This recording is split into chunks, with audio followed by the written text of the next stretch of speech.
I'm eager to go. It's been tough, says President Muhammadu Buhari. Hello everyone, welcome to the news. The President, Major General Muhammadu Buhari, on Monday described his 7 years in office as tough, saying, "I am eager to go." This was as he called on the striking Academic Staff Union of Universities to consider the plight of the future generations of the country as the strike stretches into the 6th month. He also said that halt on academic activities would have generational consequences on families, the educational system, and future development of the country. According to a statement signed by the Senior Special Assistant on Media and Publicity, Garba Shehu, the President said this when he received some governors of the All Progressive Congress, legislators, and political leaders at his residence in Daura, Katsina State. The statement was titled, "Enough is Enough." President Buhari tells ASU, urges lecturers to consider generational consequences. Lamenting the toll his official duties are taking on him in the last 7 years, Buhari told the visiting governors and political leaders that he has not been to his house in Daura for close to a year due to the demands of office.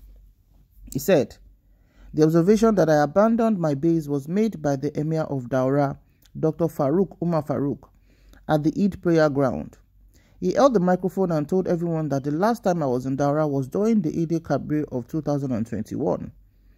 In 10 to 11 months' time, I will come here. I have a better house in Kaduna, but it is too close to Abuja." The president explains that the schedule of work was much, saying he recently had to sympathize with the Minister of Foreign Affairs, Godfrey Onyema, who had to be away most of the time from his family. He claimed that relative to the resources available and compared to the last administration, the government has done well in many areas, particularly in infrastructure. "I am eager to go. I can tell you it has been tough. I am grateful to God that people appreciate the personal sacrifices we have been making. I wish the person who is coming after me the very best," he said. Talking on ASU strike that has crippled academic activities in public universities nationwide, the president appealed to lecturers to consider the effect of the strike on the future generations. According to him, the strike had already taken a toll on the psychology of parents, students, and other stakeholders, throwing up many moral issues that were already begging for attention. He said enough is enough.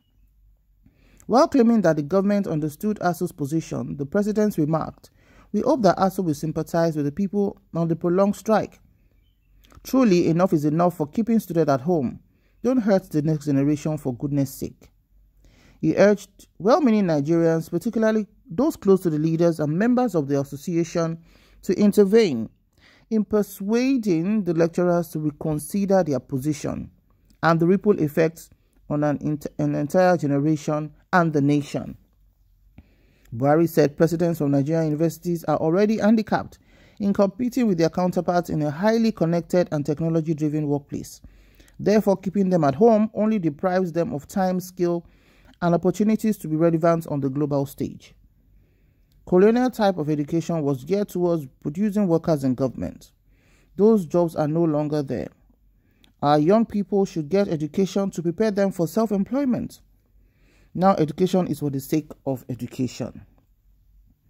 Through technology, we are much more efficient. We should encourage our children to get education, not only to look for government jobs, he added.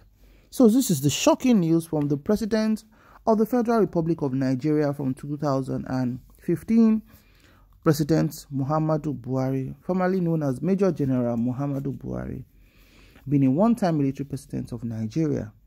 What more can one say to this? That he's eager to leave and that it's been tough.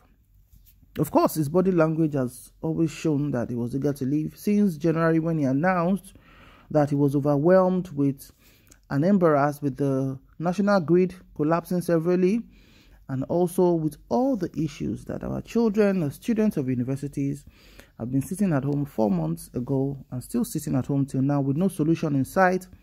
But we just was from the president saying enough is enough. Mere words does not relate to action. And from this administration, all we've been hearing are mere words, promises, expressing shock, and expecting reports of particular tragic incidents that have consistently being on our political landscape and also in our daily lives.